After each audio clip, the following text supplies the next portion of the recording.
9.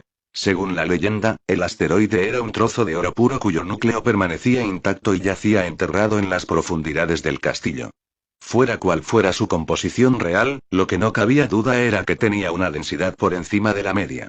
Cuando golpeó el continente sur del Otian, un par de siglos antes de que llegaran los seres humanos, talló un cráter circular perfecto de 3 kilómetros de anchura. El borde tenía más de 120 metros de altura, con una cara interior bastante escarpada, mientras que el pico central se alzaba a casi 400 metros. En aquellos tiempos, pico era un término un tanto exagerado puesto que no era más que un montículo cónico central con unas laderas ligeramente arrugadas. No sobrevivió mucho así. Entre los primeros colonos, todos procedentes de Escocia, había un gran contingente de Edimburgo que echaba de menos su antigua ciudad y se mostraban muy dinámico en su acercamiento a su nuevo mundo. Esa actitud, todo más grande y mejor, tuvo un desahogo agresivo cuando llegó el momento de construir la nueva capital, Leitpool, con el cráter como núcleo. Se desvió un río entero, el Gran Adelantado, que tuvo que fluir por los 11 kilómetros de un acueducto recién construido hasta desembocar por la pared del cráter e ir llenando poco a poco el lago circular del interior. En el centro querían un castillo, por supuesto, pero la suave pendiente de la nueva isla no podía llegar a la altura del peñasco rocoso que dominaba el corazón de la antigua Edimburgo. Una flota de robots especializados en ingeniería civil se puso a trabajar y a tallar mientras las aguas iban subiendo a su alrededor. A lo largo de los años siguientes, se tallaron a machetazos 3 pináculos puntiagudos a partir del único montículo existente, lo bastante afilados y desiguales como para encontrarse como en casa en cualquier cordillera alpina. En la cumbre del pico más alto se injertó un castillo de estilo bávaro al que se llegaba gracias a una solitaria carretera que subía serpenteando por los acantilados de roca pura. Bajo el castillo y ocupando el resto del duro montículo, surgieron edificios de granito monolítico separados por amplias calles empedradas y callejones repletos de recodos. No había parques ni árboles, puesto que no había suelo en el que pudiera crecer ningún ser vivo, solo la roca desnuda expuesta por las herramientas de talla de los robots. A medida que progresaba el trabajo de construcción, el mecanismo del gobierno, que se ahogaba en dinero, se fue trasladando a los edificios terminados, desde el pastoso edificio del Parlamento en sí hasta el elaborado Palacio de la Corte Suprema, desde los abotargados ministerios, auténticos hervideros de despachos, hasta el Banco Planetario, de estilo románico.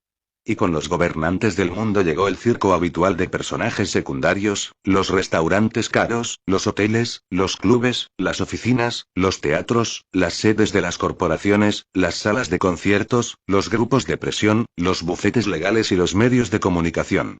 Pululaba entre los sombríos edificios oficiales un ejército de representantes electos, sus ayudantes, investigadores, becarios, cónyuges, funcionarios y chulos.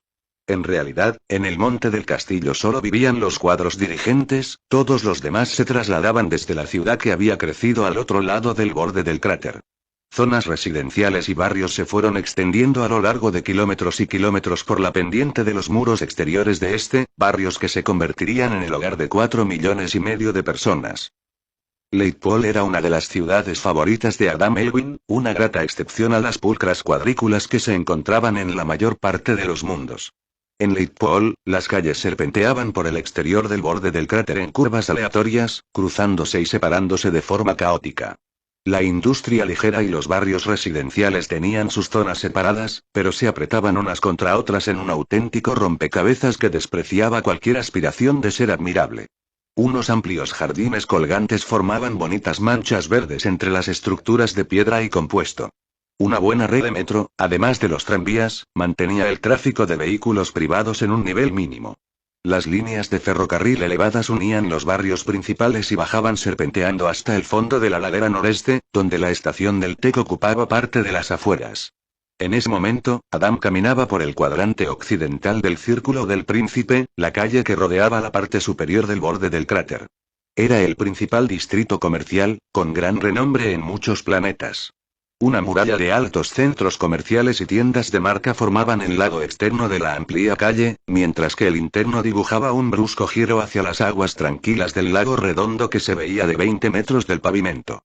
Al construir la ciudad se había nivelado el borde del cráter, a excepción de la entrada del Gran Adelantado, que se cubrió con un puente de 2 arcos, y la hondonada parecida del lado contrario, que enviaba el agua haciendo espuma por una larga cascada artificial que atravesaba los distritos residenciales más exclusivos.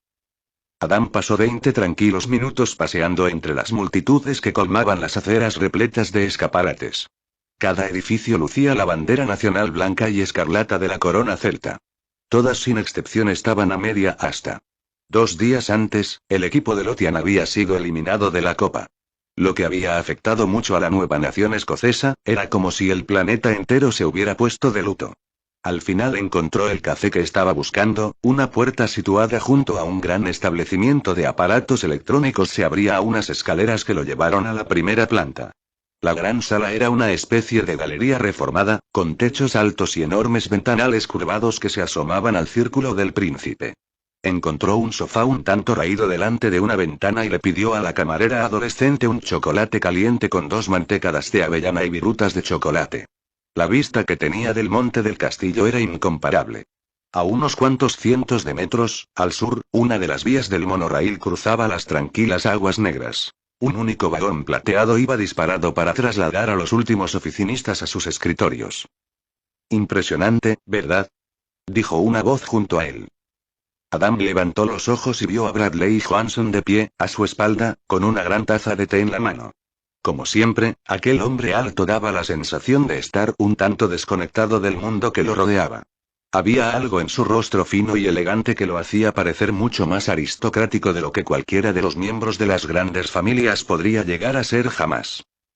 A mí me gusta, dijo Adam sin alterarse. Por supuesto, y es mejor aún en carnaval, dijo Bradley mientras se sentaba en el sofá, al lado de Adam. Durante toda una semana iluminan el castillo con enormes proyectores de hologramas y durante la ceremonia de clausura hay fuegos artificiales auténticos en el cielo. Si alguna vez me das unos días libres, vendré a echar un vistazo. Por eso quería verte. Bradley se detuvo cuando la camarera le trajo a Adam el chocolate caliente y le dedicó una sonrisa irresistible. La jovencita le devolvió una sonrisa furtiva antes de apresurarse a atender la mesa siguiente. Adam intentó no demostrar lo mucho que le había molestado aquel pequeño y silencioso intercambio, no era más que otro recordatorio de la edad que tenía él. ¿Vas a darme más tiempo libre?, preguntó. Más bien al contrario, viejo amigo. Por eso quería verte en persona, para subrayar lo importante que van a ser los próximos años. Después de todo, tú no eres y un guardián de toda la vida. Tu compromiso con la causa siempre ha sido más financiero que otra cosa. Quiero saber si estás preparado para continuar cuando las cosas se pongan mucho más difíciles. ¿Más difíciles? Esa zorra de Mio estuvo a punto de cogerme en belaínes. Oh, vamos, Adam, ni siquiera se acercó. La engañaste de una forma extraordinaria. Y sigues haciéndolo, los componentes están llegando según lo previsto. Ahórrate los halagos para los burgueses. A mí no se me motiva así. Muy bien. Entonces vas a continuar proporcionándonos tu ayuda, y en ese caso, ¿cuánto nos va a costar? ¿Qué es lo que vais a querer de mí, con exactitud? Ha llegado el momento para el que ha trabajado el aviador estelar. El momento de que los hombres buenos dibujen una línea en la arena y digan, basta. Hasta aquí hemos llegado, murmuró Adam. Bradley tomó un sorbo de té y sonrió. En el pasado, quizá. Pero aquí y ahora, sé lo que hay que hacer. Y las cosas no van a ser muy agradables. La revolución nunca lo es para los que tienen que vivirla. Esto no es una revolución, Adam, esto es mi cruzada. Voy a lanzar al corruptor de la humanidad a las profundidades de la noche que hay más allá del infierno, donde hasta el diablo teme pisar. Y eso es lo que se merece, como mínimo. Me vengaré yo y a todos aquellos que se han visto consumidos por la maldad del aviador estelar. Bravo. Tú tienes tus creencias y convicciones, Adam, yo tengo las mías. Por favor, no te burles. Lo encuentro desagradable. Lo que te estoy proponiendo es extender nuestras actividades de combate más allá de tierra lejana. Quiero enfrentarme directamente con los agentes e intereses del aviador estelar en la Federación. Y ahora, ¿tendrías la amabilidad de decirme lo que me costaría tu cooperación, si es que eso no te convierte en algo demasiado parecido a un capitalista? ¿Enfrentamiento directo? ¿Quieres que lleve tus tropas a la batalla? Sí. Tú sabes más sobre operaciones clandestinas y procedimientos de seguridad que ninguno de nosotros. Eso te convierte en una persona de un valor inestimable para mí, Adam. Te necesito. Todo lo que puedo decir es que sin una raza humana, no habrá sociedad socialista que valga. Así que, ¿me vas a ayudar? Era una pregunta justa, admitió Adam. Aunque no era una pregunta que él se esperara en un agradable café con vistas a un lago sereno y un castillo de cuento de hadas. Claro que, ¿dónde deberían hacerse ese tipo de preguntas? ¿Qué es lo que quiero de la vida? Una vez más le falló la resolución. Durante mucho tiempo uno de sus principios había sido que no se sometería a un rejuvenecimiento, porque era algo que hacían los burgueses y los plutócratas. La sociedad debería estar estructurada de tal modo que todo el mundo se pudiese someter a él fueran cuales fueran sus circunstancias. El antiguo sueño político de la justicia y la igualdad para todos, el verdadero socialismo. A pesar de todo su activismo con la causa, los problemas y la violencia que había desatado contra la clase dirigente, no había cambiado nada. Pero eso no significa que yo me equivoque. Cuando pensaba en los demás, ex amigos y camaradas que habían traicionado al movimiento a lo largo de las décadas, que lo habían abandonado a algo peor, Adam sabía cuál debía ser su rumbo, a pesar del deseo intensamente humano de vivir para siempre. Si incluso alguien tan comprometido como él se rendía al final, ¿qué esperanza quedaba en realidad? Estoy cansado, Bradley, cansado de verdad. Llevo toda la vida viendo cómo aplastan mis ideales unos plutócratas. Sigo aferrándome a una causa perdida porque no sé hacer nada más. ¿Te das cuenta de lo patético que es eso? Bueno, pues ya no quiero seguir salvando a la Federación. Llevo 50 años intentándolo y no he llegado a ninguna parte. No puedo seguir así. No tiene sentido. El capitalismo o el aviador estelar. Me da igual cuál de los dos termina con esta sociedad. Yo ya no quiero saber más. No, de eso nada. Esto es una negociación, pero deja de intentar mejorar tu postura, Adam. Tú no te vas a quedar de brazos cruzados mientras ves que un alienígena provoca un genocidio entre tu propia especie. Eres un idealista.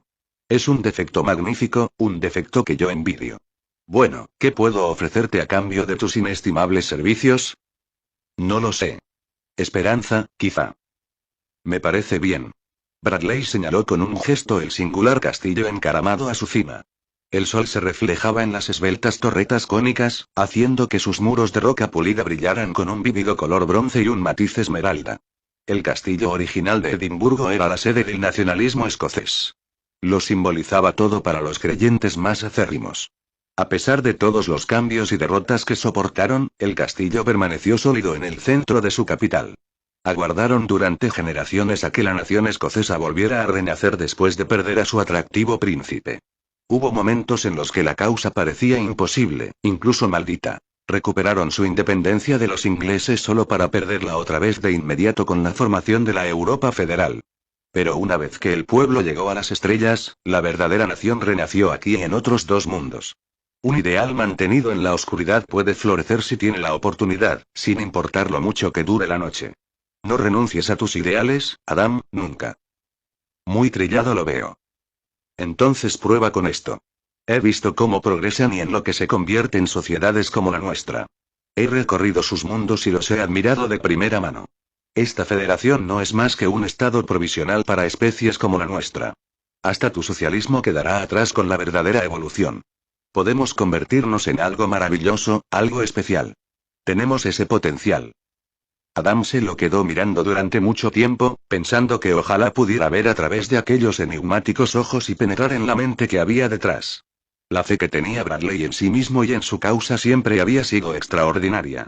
En los últimos 30 años, había habido ocasiones en las que Adam hubiera querido considerar a Bradley acabado, como lo consideraba la clase dirigente de la Federación, quería pensar que no era más que otro teórico chiflado con la cabeza repleta de conspiraciones. Pero había demasiados detalles en él, pequeños detalles, como para tomárselo a risa. Sus magníficas fuentes de información, para empezar. La forma en que estaban organizadas pequeñas facetas de la política de la Federación, políticas que no parecían encajar muy bien con los intereses de las grandes familias y las dinastías intersolares. Adam estaba a punto de empezar a creer en todo eso del aviador estelar, o, al menos, ya no lo descartaba por completo. Hay algo que me gustaría saber, aunque me temo que quizás sea una debilidad personal por mi parte. Seré franco contigo, Adam. Eso al menos te lo debo. ¿Dónde te sometes tú a tus rejuvenecimientos? ¿Hay alguna clínica clandestina de la que yo no sé nada y que les proporciona tratamiento a personas como nosotros? No, Adam, no hay nada parecido. Yo utilizo la clínica Winston, en Jaruba. Es muy buena. Adam hizo una pausa cuando su mayordomo electrónico le pasó el horario intersolar del TEC a su visión virtual. ¿Jaruba es una ciudad de algún sitio? No, es un planeta. El TEC cerró la salida hace 280 años, después de una guerra civil entre varias facciones culturales nacionalistas y los evangélicos radicales. Lo único que odiaban ambos bandos más que al enemigo era la Federación. Se produjeron unos cuantos actos de terrorismo muy desagradables antes del aislamiento. Las cosas se han calmado bastante desde entonces, por suerte. Han reconstruido su sociedad y cada facción tiene su propia patria. La estructura es parecida a la de la Tierra a mediados del siglo XX. Pero me temo que ninguna de las mini-naciones es socialista. Ya veo, dijo Adam con cuidado. ¿Y cómo se llega allí? Hay un sendero que lleva a Jaruba. Los Sylphen ya no lo usan mucho, en realidad. Por alguna razón sabía que me responderías algo así. Será un placer para mí llevarte allí y pagarte un rejuvenecimiento, si eso es lo que quieres. Vamos a dejar abierta esa posibilidad, ¿te parece? Como prefieras. Pero la oferta es sincera y sigue en pie. Ojalá tuviera tu fe. No te falta mucho, Adam. No mucho. Espero que lo que pase durante los próximos años te convenza. Claro que espero que convenza a todo el mundo. De acuerdo, dijo Adam. Después de tomar la decisión sentía algo muy parecido al alivio. Mucha gente hablaba del contento que surgía al aceptar la derrota. Le sorprendió un poco descubrir que era verdad. ¿Y qué quieres que hagan los guardianes en la Federación? Y que conste que no voy a repetir jamás lo de la estación de Abaddon. Ya no me dedico a hacer declaraciones políticas violentas. Mi querido amigo, yo tampoco. Y gracias por acceder. Sé que entra en conflicto con tus objetivos. No renuncies a ellos. Vivirás para ver un mundo socialmente justo. Y los sacerdotes verán el cielo. La suave sonrisa de Bradley era tan comprensiva como solidaria. ¿Qué vas a golpear primero? Preguntó Adam. Ahora mismo el segunda oportunidad es mi objetivo principal. Parte de tu tarea va a ser reunir un equipo para arrasarlo. Una vieja locura. No se puede destruir el conocimiento.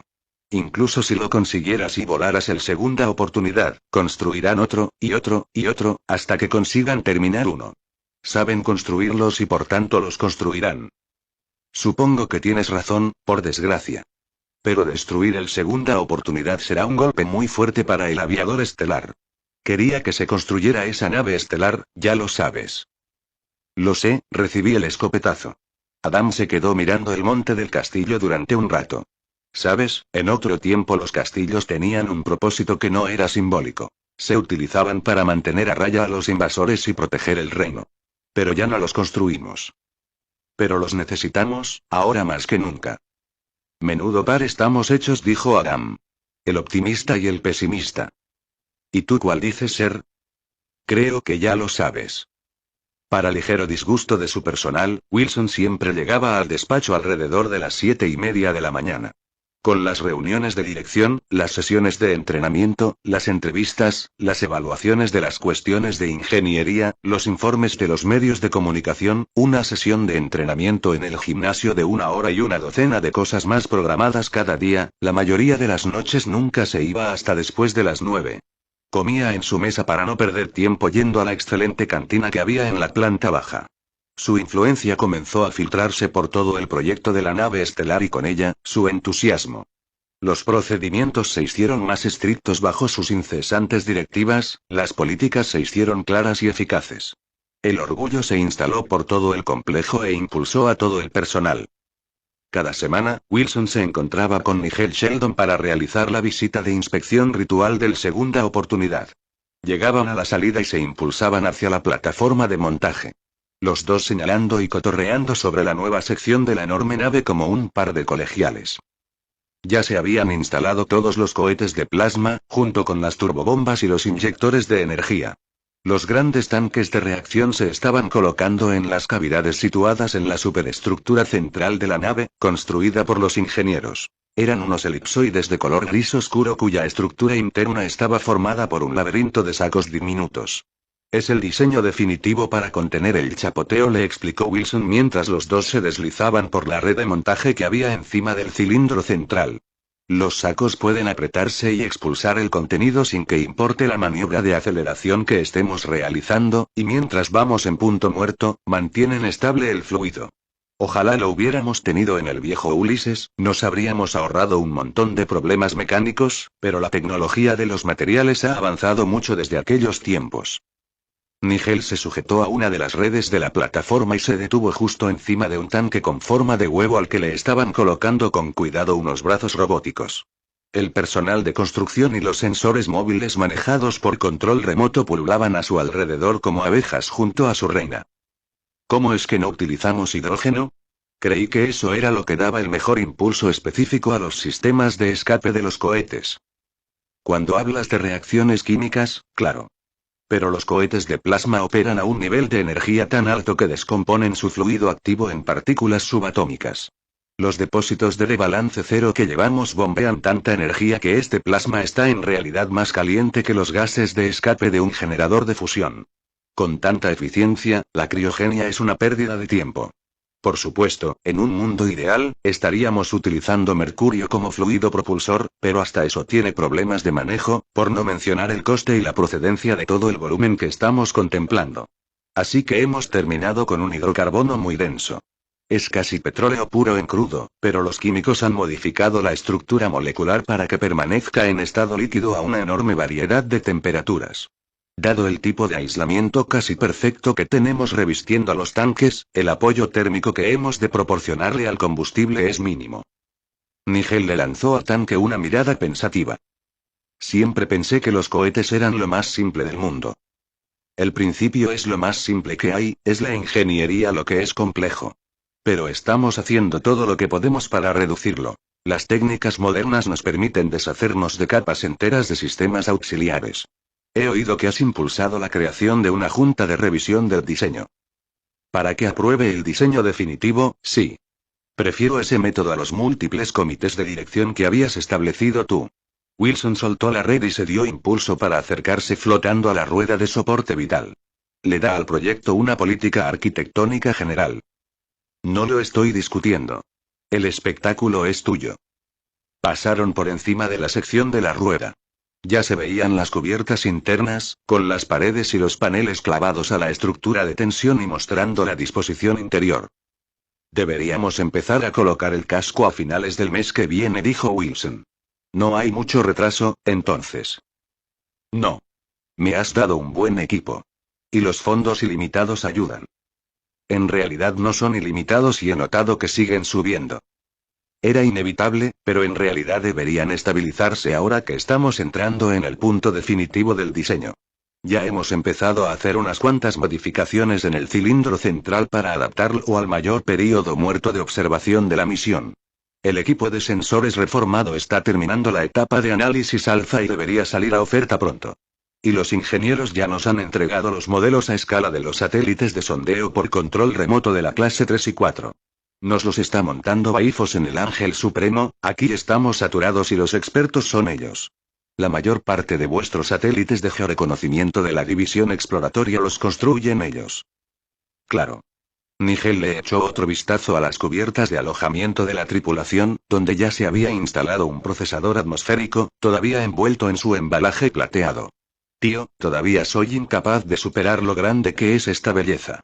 Se diría y no sé, que podríamos construir algo más proporcionado a estas alturas. ¿Una nave unipersonal?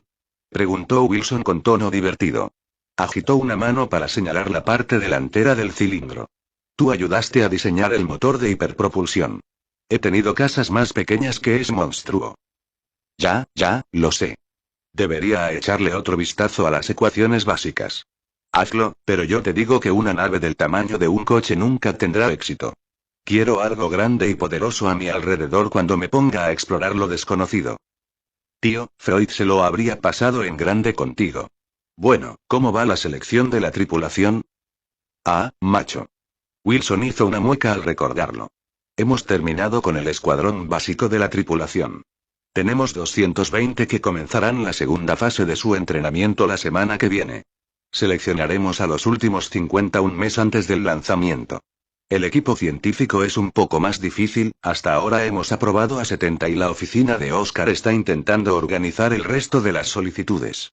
Son las entrevistas lo que nos está llevando tanto tiempo, la federación tiene un montón de personas altamente cualificadas por ahí y tenemos que someterlos a todos a una valoración y a un examen psicológico. Lo que me gustaría es contar con una reserva de unos 300 entre los que poder elegir. Ya.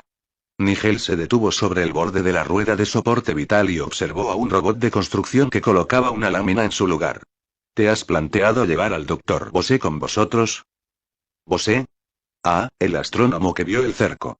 Creo recordar que Oscar mencionó que había mandado una solicitud. Desde luego tiene un montón de patrocinadores. ¿Quieres que compruebe si ha superado la evaluación? No tanto, no. El caso es que en mi despacho están preguntando mucho por él, y en vicepresidencia también. Por un momento Wilson pensó que se refería a la vicepresidencia del TEC. ¿Te refieres a Elaine Doy? Sí. Es un poco incómodo. Cada vez que los medios de comunicación quieren un comentario sobre el cerco, se dirigen a Bose, lo que es comprensible. El problema es que el tipo coopera con ellos. Con todos ellos. A saber cuándo duerme. Pero bueno, a los ojos del público está muy asociado con este proyecto. Una posición que él ha explotado de maravilla. Espera un momento, ¿me estás diciendo que tengo que llevármelo? Todo lo que estoy diciendo es que si tienes intención de llevar un astrónomo, podrías llevarte a gente peor. Para ser un oscuro profesor de un planeta del quinto pino, no cabe duda de que el muy puñetero es un experto en publicidad. Le diré a Oscar que revise su expediente, si es eso lo que quieres. Me parece bien. Y espero que no haya discriminación por razón de edad en el proceso de selección. ¿Qué? Es solo que el profesor está, bueno, más cerca del rejuvenecimiento que tú o que yo y o cualquier otra persona que te estés planteando. Eso es todo. Oh, por los clavos de Cristo. La plantación en la que vivía Tara Jennifer Shaef estaba al otro lado de las montañas que se alzaban en los distritos del norte de Ciudad Lago Oscuro. Incluso con la moderna autopista que las atravesaba, al coche que llevaba a Paula y al detective Josephine le llevó sus buenas 3 horas llegar. Cogieron la desviación que salía al comienzo de un ancho valle y empezaron a serpentear por una carretera local llena de curvas. Las laderas que quedaban a ambos lados estaban repletas de cafetales y en cada fila de matas de café parecía haber un agricultor de algún tipo rogando para atender aquellas verdes plantas. Los humanos y los edificios destacaban menos en aquel paisaje. El coche se metió por fin en la plantación por una amplia entrada vallada, con un arco blanco de piedra sobre la carretera. Unos cerezos flanqueaban el largo camino de entrada que llevaba hasta una casa blanca y baja con un tejado de tejas de cerámica de color rojo brillante. Todo muy tradicional, comentó Paula. Se le echó un vistazo al arco. Se ve mucho en este mundo. Es cierto que tendemos a venerar el pasado. La mayor parte de nosotros tenemos ancestros que ya habían triunfado incluso antes de colonizar este planeta, y la escala de valores permanece. Como planeta, no nos ha ido nada mal manteniéndola. Si no está roto, ¿para qué arreglarlo? Eso. El detective no mostró señal alguna de haber captado la ironía. El coche se detuvo en el camino de gravilla, delante de la puerta principal de la casa. Paula salió y se quedó mirando un momento el jardín, grande y simétrico. Se había invertido mucho tiempo y esfuerzo en aquel gran césped con su empalizada de árboles. Tara Jennifer Shaef se encontraba delante de las puertas dobles de madera de Agmo, bajo el pórtico.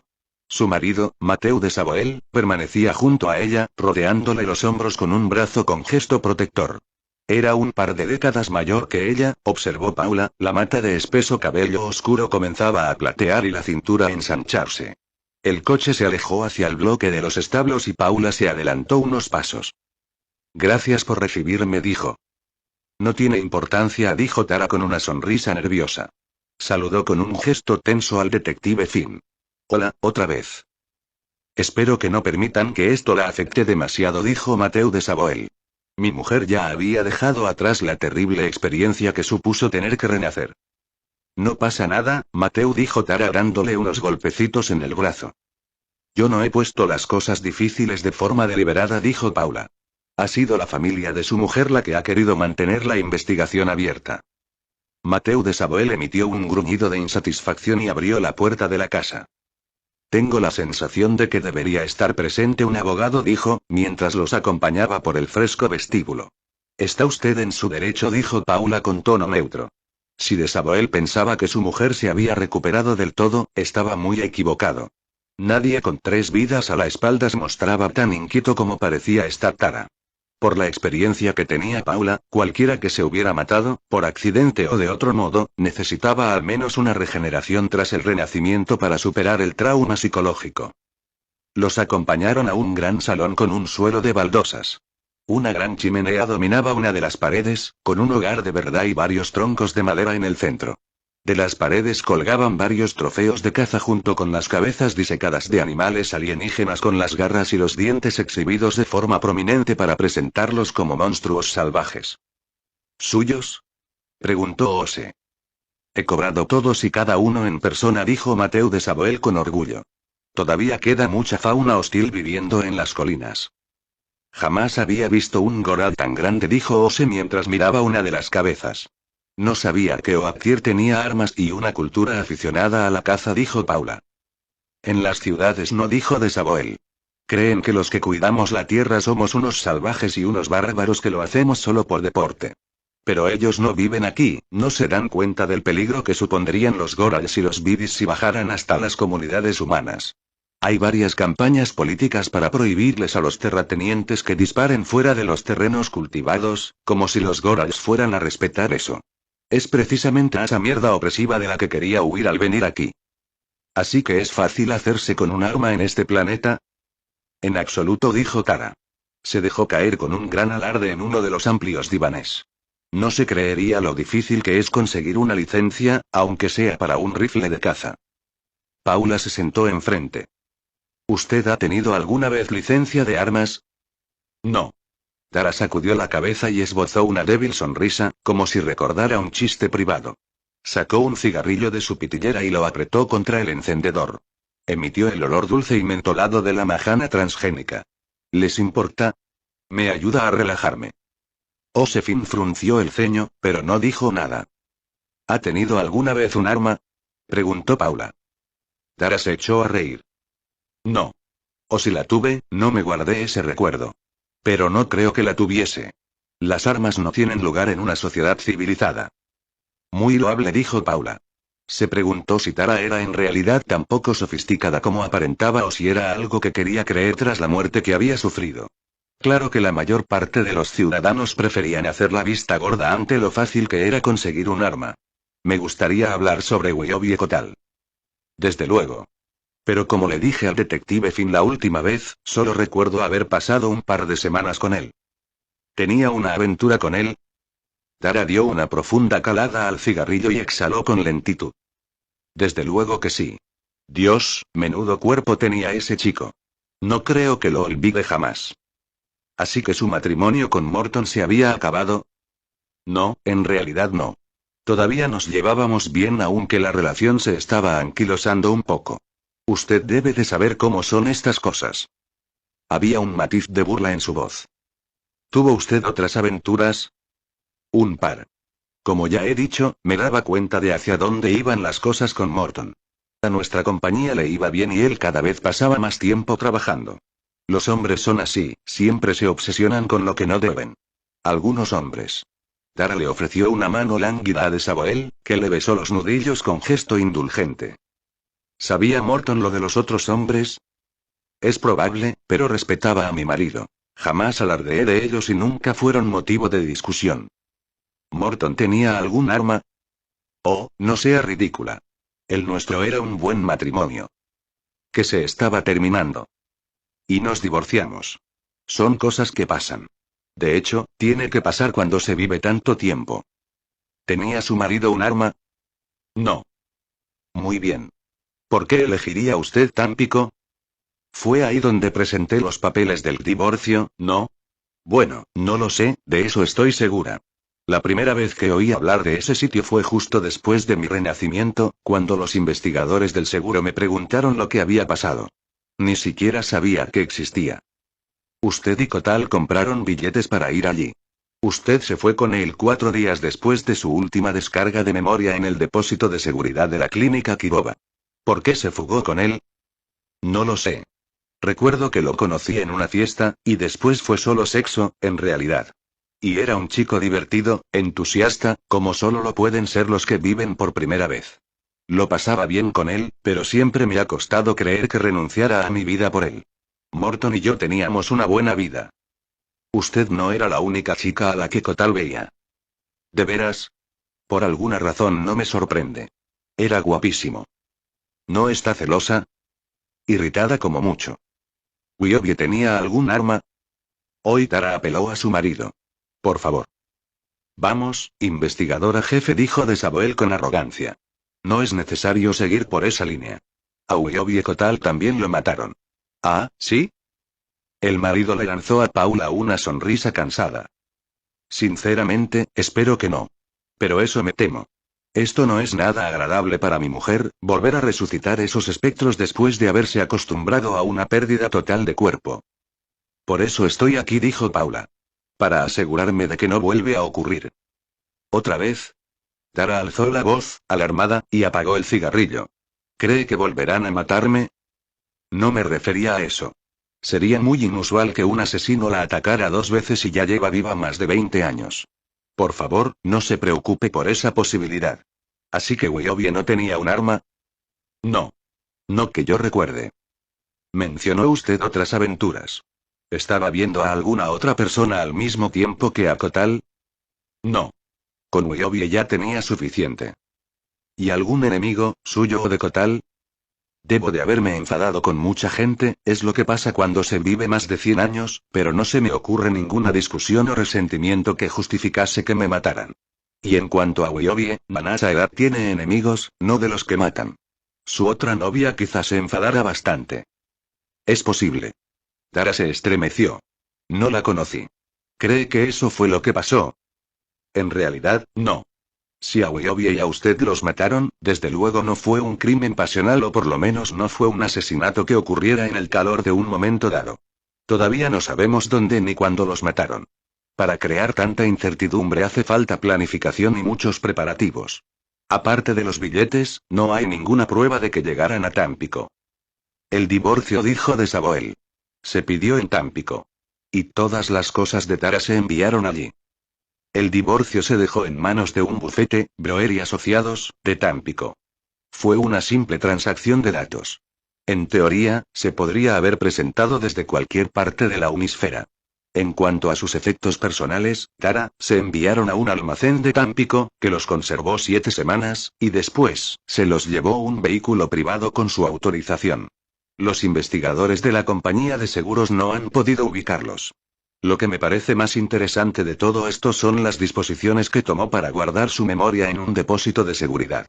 No hay ninguno aparte del de la clínica Kirova, ni en Tampico ni en ningún otro planeta de la Federación, al menos que hayan podido encontrar los investigadores, aunque mi junta directiva empezará a comprobarlo de nuevo.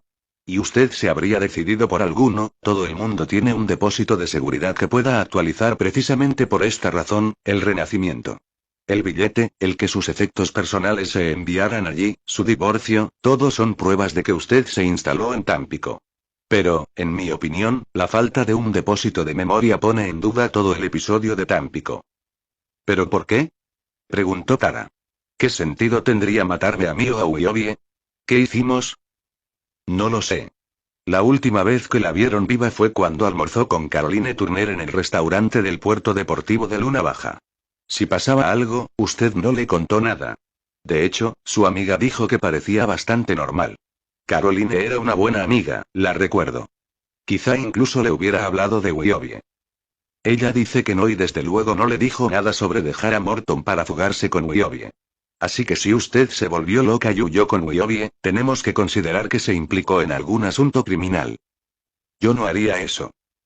Paula levantó un dedo para recomendar precaución.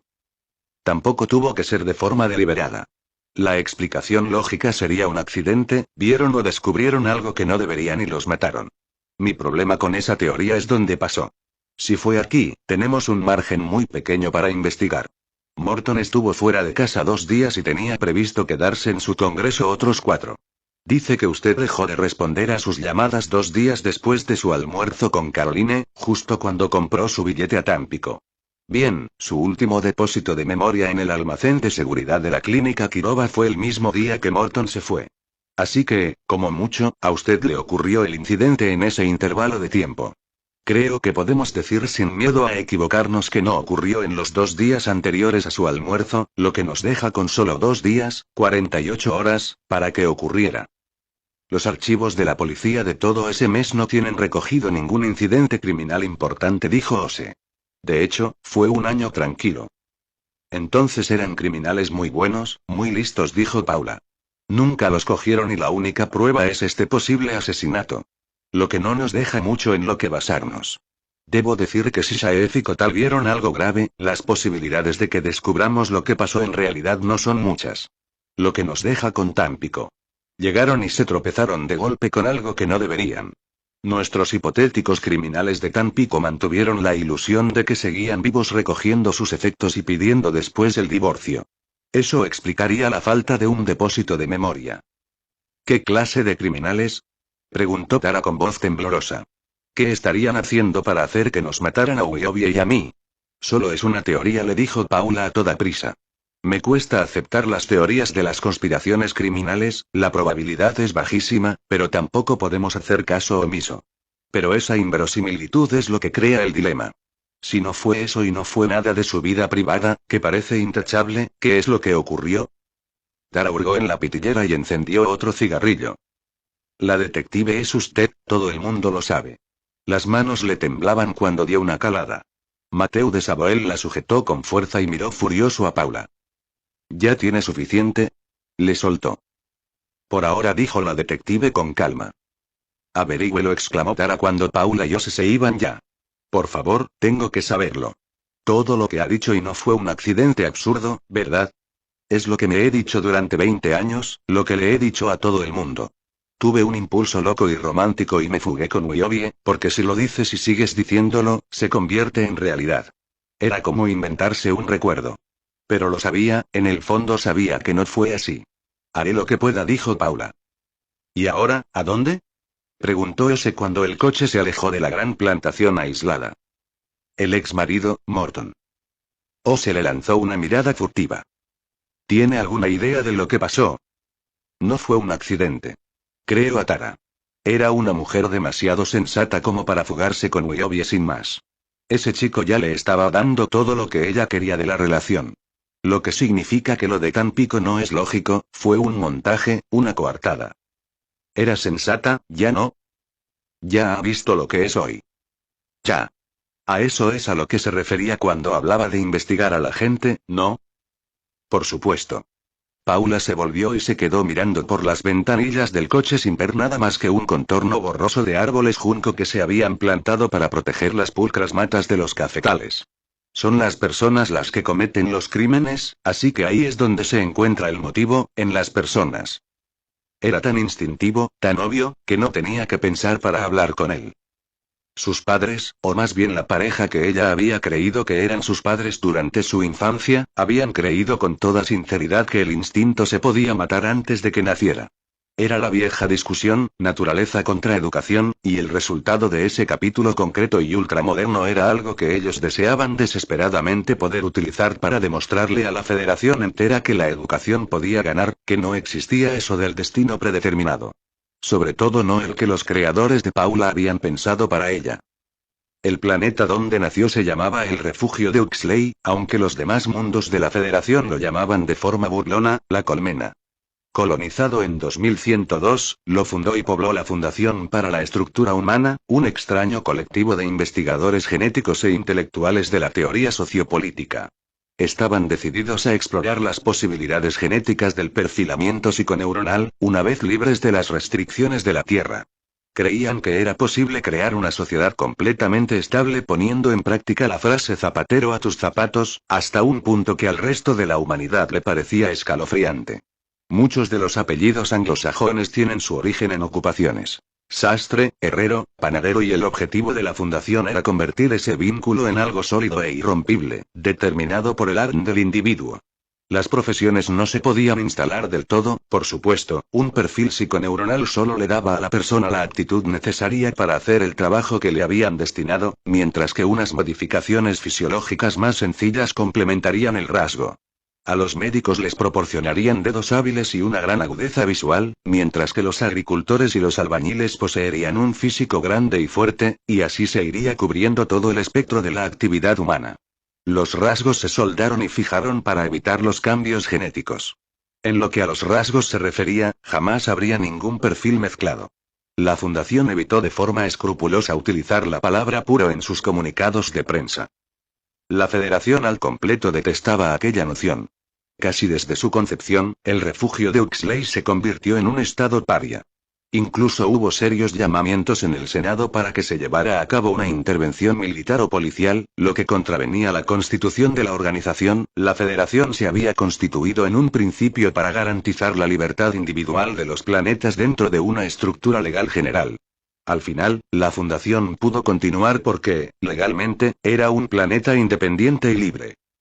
Después de que varios casos judiciales contra la fundación, casos destacados y bien financiados, no llegaran a nada, le tocó al TEC enfrentarse al asedio de la prensa y los medios de comunicación para que cerrara la salida al planeta. Nigel Sheldon tuvo que abogar de mala gana por mantenerla abierta. Si cerraban una salida por la campaña de unos activistas, todas las salidas estarían a merced de aquellos que no estuvieran de acuerdo con la cultura, religión o política de un planeta.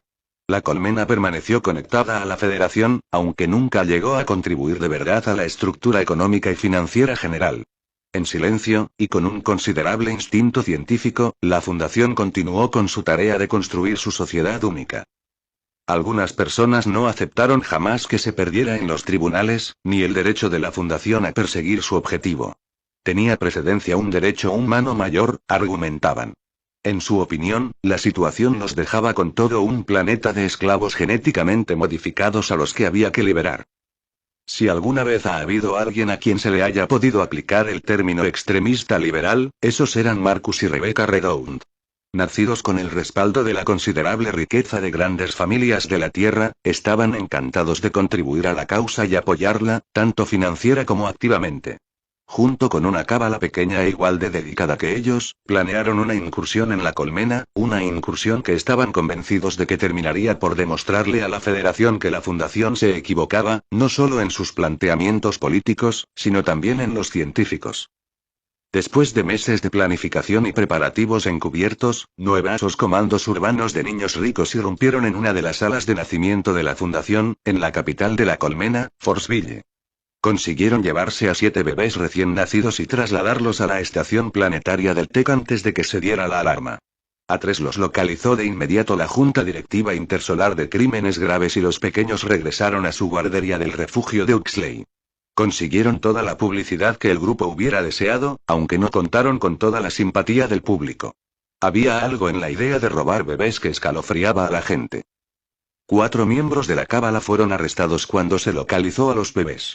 Después, la Junta Directiva de Crímenes Graves montó la mayor caza del hombre que hubiera visto jamás la Federación para encontrar a los 4 bebés desaparecidos, un varón y 3 niñas. Hicieron falta otros 15 meses de laborioso trabajo detectivesco realizado por 10 investigadores jefe ayudados por la IS para localizar al niño desaparecido en una ciudad de lo que entonces era el planeta fronterizo de Ferrara. 5 meses después se recuperaron otras 2 niñas en Edimburgo. La última niña y los 2 miembros de la cábala restantes resultaron ser más esquivos. Con la paranoia que solo los comprometidos de verdad pueden alcanzar, Marcus y Rebecca se habían pasado más de 2 años haciendo sus propios y elaborados preparativos para el robo, una actividad que ocultaron al resto de la cábala. La primera parte de su tapadera fue tener una hija propia, Koya, que se convertiría en la hermana del bebé de la colmena. Esa niña le daría un ejemplo de comportamiento normal a la pequeña genéticamente modificada, y una familia joven con unas gemelas no llamaría tanto la atención. Era un buen plan. Marcus y Rebecca habían comprado una casa en Marindra, en un pequeño pueblo agrícola, y establecieron allí un pequeño negocio de productos hortícolas. Era un lugar agradable con un gran espíritu comunitario. Las niñas crecieron encajando bien. Los rasgos medio filipinos de Paula eran un poco incongruentes dado que tanto sus padres como su gemela Koya tenían una marcada ascendencia mediterránea oriental. Pero lo explicaron diciendo que era una modificación genética diseñada para sacar la ascendencia asiática lejana de Rebeca y honrar así su origen étnico más profundo. Para entonces, el caso del último bebé desaparecido de la colmena hacía tiempo que había perdido interés y el aspecto de Paula nunca provocó sospechas. De niña, Paula tampoco se diferenciaba demasiado de su hermana. Jugaban juntas, hacían sudar la gota gorda a sus padres, adoraban al perrito que les compró Marcus, les gustaba ir a nadar y les iba bien en la escuela. Pero fue cuando comenzaron a entrar en la adolescencia cuando se observó que Paula era bastante más comedida que Koya. Hacía lo que sus padres le pedían, no discutía con ellos y se alejaba de los problemas que podían encontrarse en su pequeña comunidad rural. Todo el mundo comentaba que se estaba convirtiendo en una chica encantadora, no como la mitad de los adolescentes del pueblo, que eran terribles y un signo seguro del inminente derrumbamiento de la sociedad. Paula miraba a los chicos con el mismo desprecio y fascinación que sus iguales. Comenzó a salir con algunos, sufrió la desgarradora humillación de que la plantasen y de inmediato se vengó con sus 2 novios siguientes siendo ella la que les dio la patada. Encontró otro chico que le gustó y salió con él durante 5 meses. En los deportes era competente más que extraordinaria y académicamente sobresalía en los idiomas y la historia. Como comentaban sus profesores, tenía una memoria excelente y una obsesión por rastrear hasta el último hecho relacionado con sus asignaturas. Los test de aptitud mostraron que podría ser una gran psicóloga. Al mirar a su hija Extra, una chica normal y contenta, el día que cumplió los 16 años, Marcus y Rebecca supieron que lo habían conseguido. Habían criado a una niña de la colmena en un entorno normal y cariñoso, y habían producido un ser humano sano y feliz. Lo que se podía hacer con una, se podía hacer con todos. La influencia que tenía la fundación sobre su población oprimida se podía romper, su método de control tenía fallos. La decencia y la dignidad humana habían triunfado al final. 2 días más tarde, una espléndida tarde de finales de verano, llevaron a Paula al jardín y le contaron cuál era su verdadero legado. Incluso le mostraron, un poco avergonzados, las antiguas grabaciones de los medios de comunicación que hablaban del robo y la subsiguiente búsqueda. Lo que la fundación nunca había revelado en su momento fue la naturaleza de los perfiles psiconeuronales dados a los bebés robados. Los demás eran lo habitual en el refugio de Huxley. Funcionarios públicos, ingenieros, contables, incluso un archivero. Pero el destino o la suerte quisieron que Paula fuera una excepción, incluso entre los suyos. En el refugio de Huxley el crimen era algo extremadamente escaso, como es natural, dado que sus ciudadanos estaban diseñados para conformarse con sus trabajos y sus vidas.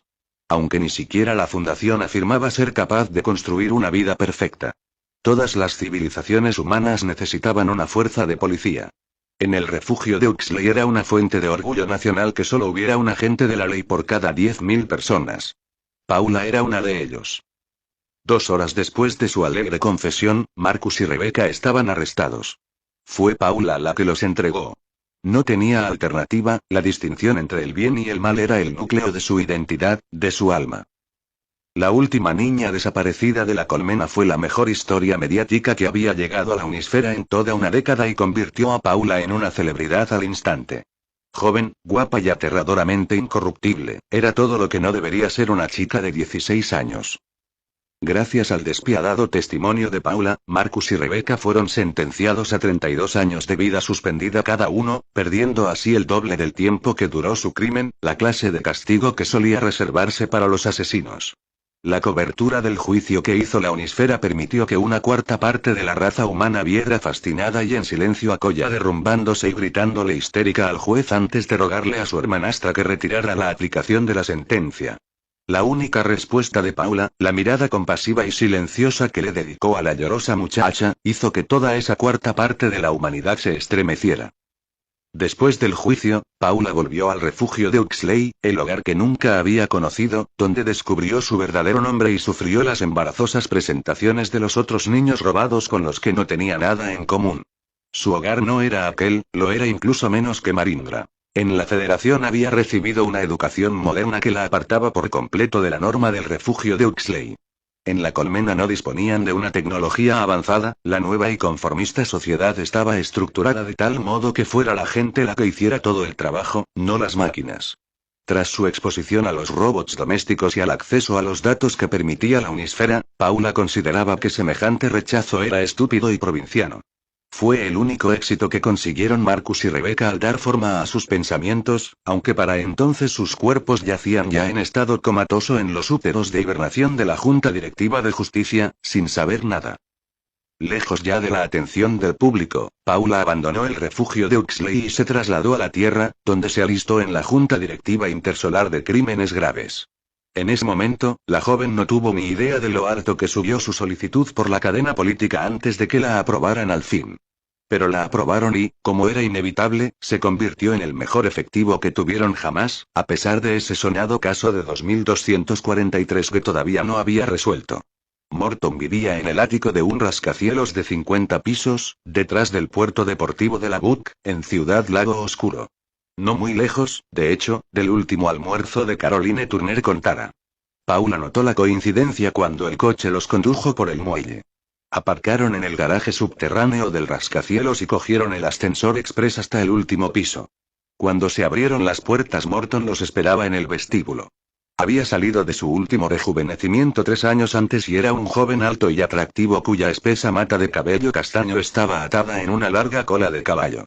Vestido con una camisa tropical de corte moderno en tonos ámbar y azul pavo real, y unos pantalones caros de lino hechos a medida, tenía muy buen aspecto y era obvio que lo sabía. Su juvenil semblante esbozó una sonrisa amplia y cortés cuando les estrechó las manos para darles la bienvenida. Es muy amable al recibirnos, dijo Paula. Era la última hora de la tarde, hora local, que solo llevaba unas horas de adelanto con respecto a la hora de París. Es lo menos que podía hacer. Morton los acompañó al interior por unas elaboradas puertas dobles. El ático debía de tener una superficie total mayor que la casa de la plantación en la que vivía su exmujer. Entraron en un inmenso salón con 2 niveles y un gran ventanal. Eran las 6:30, el sol cobrizo ya había caído hasta la altura del rascacielos y su luz cálida y brumosa se reflejaba directamente en el ático. Los opulentos muebles y las costosas obras de arte resplandecían bajo los gloriosos tonos del crepúsculo que los empapaba de luz. Había una gran azotea con flores y plantas al otro lado de las amplias puertas de cristal, la mitad ocupada por una piscina. Más allá de la barandilla de acero inoxidable que rodeaba la zona del patio, la vista de la ciudad y el lago era magnífica. Los 3 se instalaron en los suntuosos canapés de la sala que había delante del ventanal. Morton ordenó que aumentara la opacidad para acabar con el fulgor deslumbrador. Fue entonces cuando Paula vio que había alguien en la piscina, una chica joven que hacía largos con brazadas fáciles y poderosas. Le pidió a su mayordomo electrónico que le mostrara el expediente de Morton. No había ningún matrimonio registrado en esos momentos, pero según los expedientes, los cotilleos de la prensa local lo habían vinculado a una serie de jovencitas desde que había salido del rejuvenecimiento.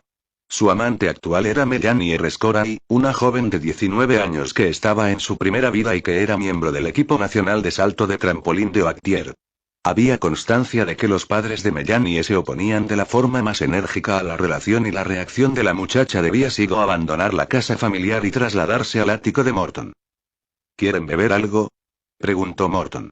El mayordomo apareció al lado del sofá, vestido con prendas negras de estilo antiguo. Paula se lo quedó mirando un poco sorprendida. Un sirviente humano auténtico, no un robot. No, gracias, dijo mientras se negaba con la cabeza. Yo tomaré mi ginebra con gas, gracias, dijo Morton. Ya se ha acabado la jornada laboral, después de todo. Sí, señor. El mayordomo hizo una discreta inclinación y se acercó al mueble bar recubierto de espejos. Tengo entendido que fue usted el que alertó a la policía sobre esta situación, dijo Paula. Eso es. Morton se recostó con gesto despreocupado en los cojines de cuero. Me pareció extraño que hubiera que revivir a Kotal igual que a Tara. En mi opinión, eso implicaba que habían muerto al mismo tiempo, lo cual era un poco sospechoso, sobre todo, porque nadie averiguó cómo murió Tara. En realidad, me sorprende que nadie más hiciera esa conexión. La cortés sonrisa del hombre se centró en Ose. Diferentes compañías de seguros, clínicas diferentes, dijo el detective, a la defensiva. Estoy seguro de que, al final, Wiobi hubiera planteado la cuestión en mi división al preguntar por la señora Shaef. Por supuesto. ¿Así que reconoció el nombre?, preguntó Paula. Sí. Dios sabrá por qué no borré a esa mierdecilla de mis recuerdos en mis dos últimos rejuvenecimientos. Algo subconsciente, supongo. Es de la experiencia de lo que se aprende, así que un hombre inteligente nunca la tira. Así que el divorcio de Tara fue doloroso. Que me dejara fue un golpe, claro. No lo vi venir. Es decir, mirando las cosas en retrospectiva, sé que estaba muy involucrado en la gestión de la compañía y ya llevábamos juntos mucho tiempo, supongo que era inevitable. Pero irse así, sin previo aviso, no era propio de Tara. No de la Tara que creía conocer, en cualquier caso. Pero lo superé como lo superan muchos tíos. Me tiré a todas las faldas que se me pusieron por delante y me volqué por completo en mi trabajo. Después de eso, el divorcio en sí fue irrelevante, un simple certificado de firma inscrito en un expediente. ¿Y no hubo ningún indicio de que iba a dejarlo? Pues no, coño, incluso estaba preocupado por ella cuando volví a casa. Es decir, llevaba 2 días sin responder a mis llamadas. Pero en ese momento me imaginé que estaba cabreada conmigo por pasar tanto tiempo fuera. Pero cuando volví se había llevado medio apartamento, todo lo que tenía había desaparecido. Todo un puto indicio, ¿eh?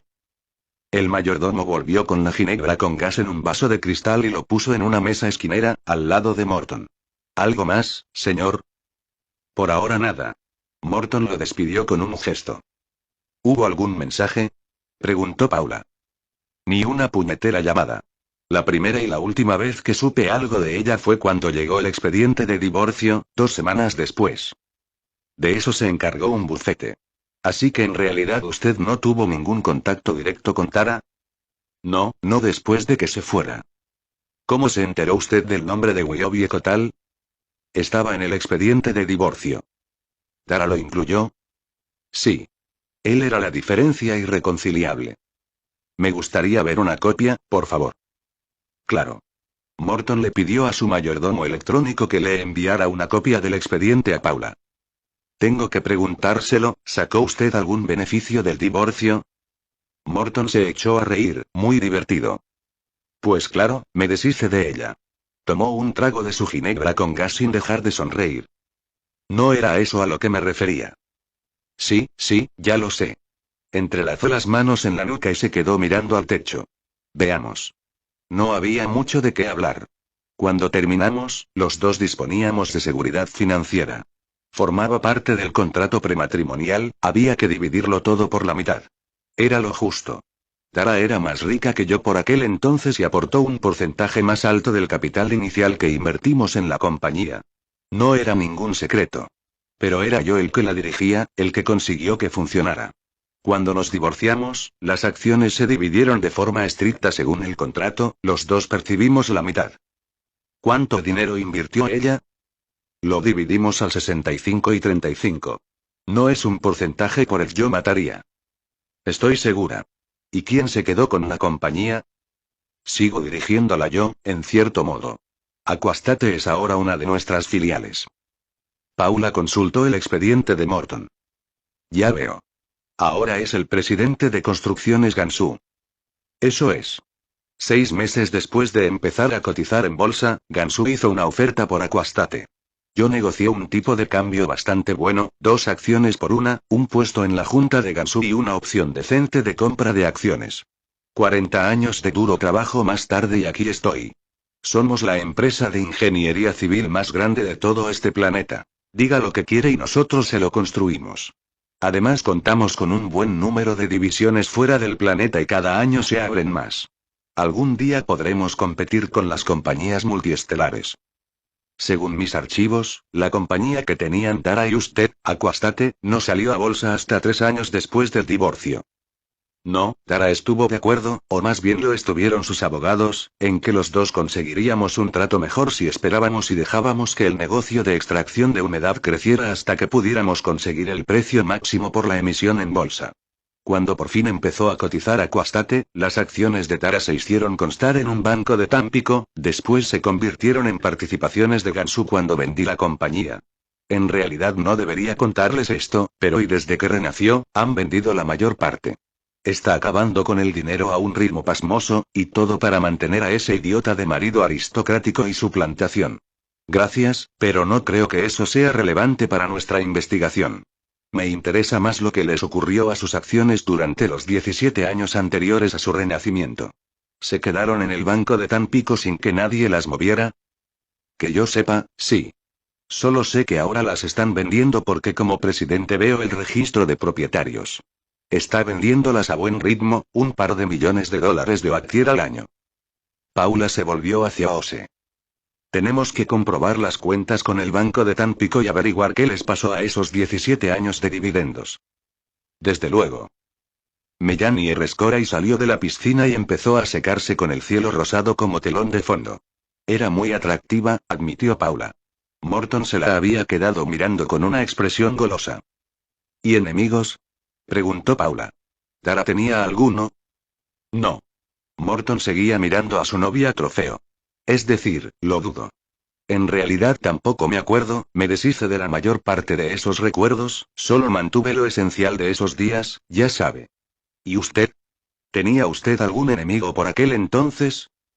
Yo no diría tanto. Tenía rivales comerciales, claro. Y ahora mismo tengo muchísimos más, coño. Pero no merecería la pena matar por ningún trato, en aquellos tiempos no. ¿Solo en aquellos tiempos? Ni en estos, respondió Morton con una sonrisa.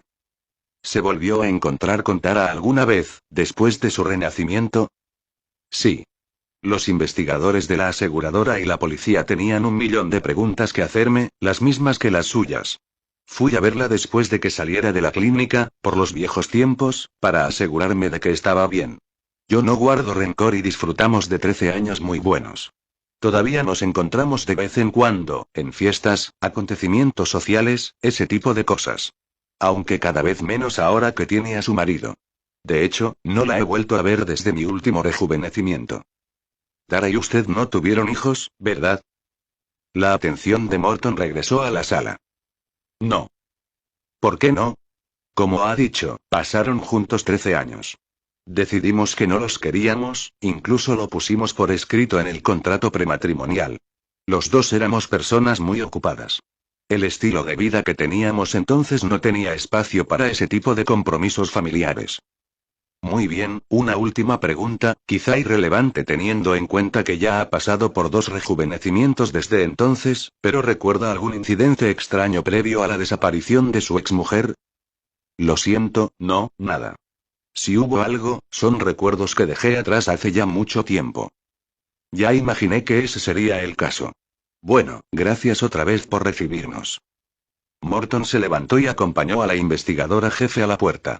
Cuando atravesaron el vestíbulo, dejó que sus ojos se deslizaran por la espalda de la detective y se posaran en su trasero. La falda del traje de chaqueta se pegaba al cuerpo de una forma muy agradable y realzaba las caderas de la joven. Aunque Morton había accedido a los casos judiciales de Paula varias veces a través de la Unisfera, la apariencia física de la investigadora tras el rejuvenecimiento era una sorpresa muy grata. Se preguntó si la detective iría a un mundo silencioso esa noche. Si era así, era un mundo que a Morton no le importaría visitar. Cuando los detectives se fueron, el ejecutivo salió a la terraza. Mellani le sonrió con la sencilla alegría de los devotos. ¿Entonces la asesinaron? Preguntó la chica. No lo saben. La muchacha le rodeó el cuello con los brazos y apretó su cuerpo todavía húmedo contra el de su novio. ¿Por qué te importa? Fue hace siglos y siglos. 40 años y me importaría mucho si te pasara a ti. Los labios femeninos se crisparon en un puchero herido. No digas eso. El caso es que el tiempo no disminuye la gravedad de un delito, sobre todo hoy en día. Vale. Mellani se encogió de hombros y le volvió a sonreír. Yo no voy a huir de ti como hizo ella, nunca jamás. Me alegro de oírlo. Morton se inclinó un poco hacia ella y empezó a besarla, un acto al que la joven respondió con su habitual entusiasmo. La inseguridad juvenil de Mellani había sido muy fácil de explotar, sobre todo para alguien con tantos años de experiencia vital como él. La muchacha jamás había conocido a alguien tan cortés y con tanta confianza como él, ni tan rico. Las únicas personas con las que había salido habían sido buenos chicos que también estaban en su primera vida. Ella sola no hubiera sido lo bastante valiente como para romper con la conformidad de su vida de clase media, pero con los halagos y el apoyo de Morton, la joven no tardó en empezar a mordisquear los frutos prohibidos. La publicidad que se dio a su relación, las discusiones con sus padres, todo jugó a favor del ejecutivo. Al igual que todos los que estaban en su primera vida, Melanie estaba desesperada por aprender todo lo que la vida podía ofrecerle. Y, como si de un milagro se tratara, Morton había aparecido para cumplir con el papel de guía y mecenas. De repente, después de todos los años de disciplina y restricciones que había soportado para llegar al nivel nacional, ya no tenía nada prohibido. La respuesta de Melanie a la liberación fueron unos excesos más que predecibles. Melanie no era la chica más guapa con la que se había acostado, tenía una barbilla quizá demasiado larga y la nariz demasiado roma para hacerse acreedora de ese título. Pero con aquel cuerpo larguirucho y ancho de hombros que tenía, un cuerpo preparado por el entrenador de la Federación Nacional de Natación para alcanzar la cima física y gimnástica, era desde luego una de las más satisfactorias, físicamente hablando, que había conocido. Aunque, en realidad, era su edad lo que excitaba a Morton de un modo que no había disfrutado jamás en ninguno de los encuentros que había tenido en los mundos silenciosos. Incluso en una sociedad de inclinaciones tan liberales como aquella, que un rejuvenecido sedujera a una jovencita que todavía estaba en su primera vida seguía considerándose un comportamiento poco civilizado, lo que no hacía más que añadir intensidad a la experiencia. Morton podía permitirse saltarse a la torera la desaprobación de los demás.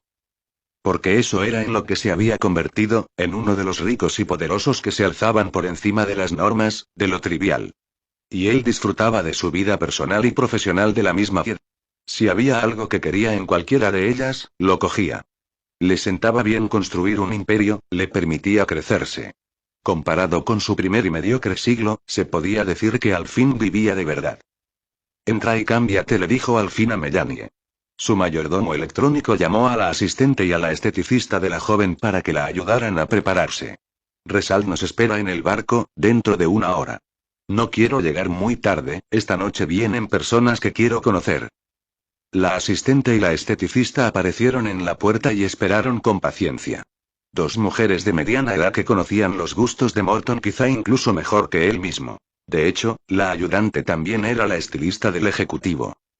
¿No será todo negocios, verdad?, preguntó Melanie. Pues claro que no, también habrá gente divertida. Personas de tu edad y personas más mayores que yo. Y ahora, por favor, tenemos que ponernos en marcha. Sí, Morty. Melanie vio a las dos mujeres que la esperaban y se volvió hacia él. ¿Qué te gustaría que me pusiera? Como siempre, algo que te haga destacar. La visión virtual de Morton le estaba mostrando las últimas adquisiciones de ropa que había hecho la asistente. Esa cosita blanca y dorada que te probaron el miércoles. Es lo bastante pequeña.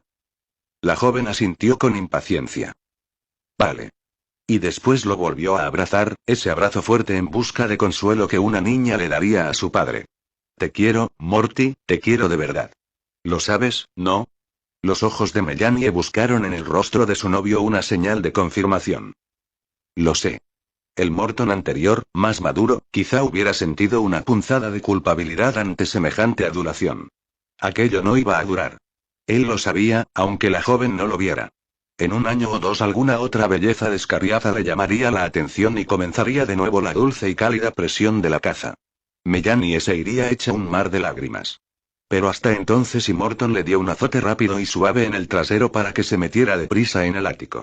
La joven emitió un chillido burlón de indignación antes de escabullirse por las amplias puertas. Las dos mujeres la siguieron.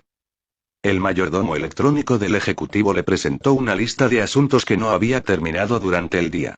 Morton los examinó todos y se tomó su tiempo para añadir comentarios, pedir más información y aprobarlos para que entraran en acción. Siempre era así, por muy complejos que fueran los programas inteligentes de gestión que empleara una compañía, las decisiones ejecutivas las tomaba de forma inevitable un ser humano. Una IR podía eliminar toda una serie de mandos medios, pero carecía de la habilidad creativa que poseía un auténtico líder. Cuando terminó con el trabajo del despacho, el mayordomo le trajo otra ginebra con gas.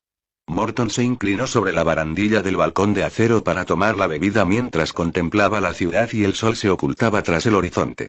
Era capaz de perfilar secciones enteras en su mente, distritos enteros que había construido Gansu, y donde sus filiales, autorizadas por el gobierno, proporcionaban servicios públicos y municipales, esa había sido su innovación.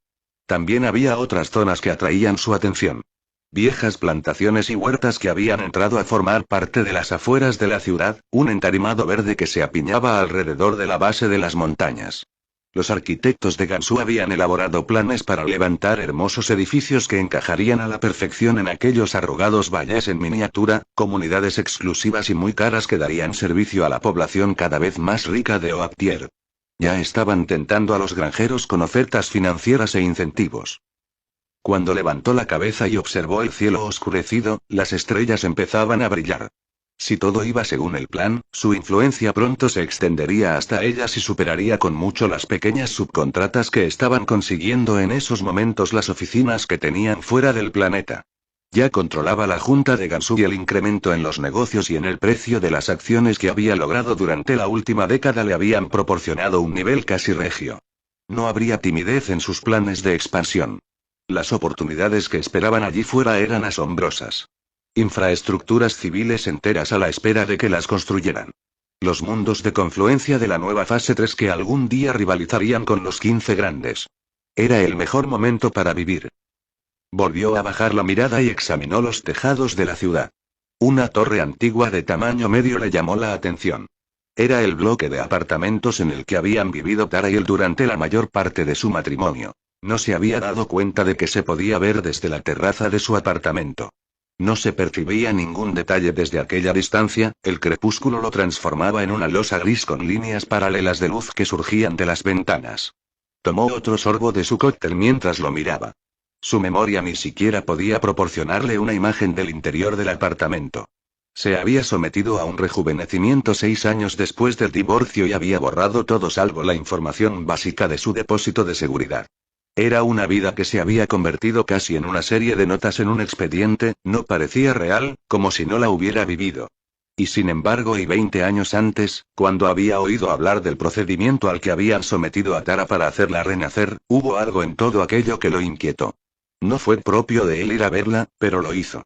La mujer medio neurótica que habitaba en su nuevo clon no era una persona que él reconociese, desde luego no era el tipo de mujer con la que él pudiese formar un vínculo. Morton lo achacó a la conmoción y al trauma psicológico del renacimiento.